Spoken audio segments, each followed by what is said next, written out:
In Bell Labs, silicon crystal expert Russell Ohl noticed that one of his silicon ingots had a really bizarre property. It seemed to be able to generate its own voltage. And when he tried to measure this by hooking it up to an oscilloscope, he noticed that the voltage changed all the time. The amount of voltage it generated seemed to depend on how much light there was in the room.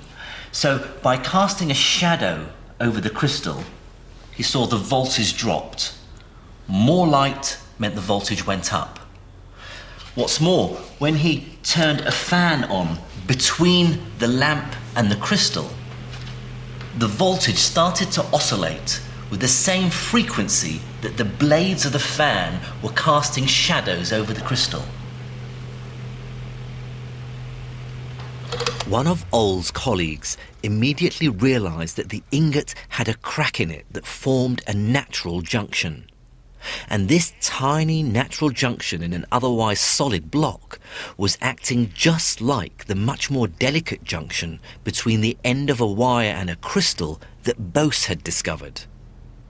Except here it was sensitive to light. The ingot had cracked because either side contained slightly different amounts of the impurities. One side had slightly more of the element phosphorus, while the other had slightly more of a different impurity, boron. And electrons seemed to be able to move across from the phosphorus side to the boron side, but not vice versa. Photons of light shining down onto the crystal were knocking electrons out of the atoms.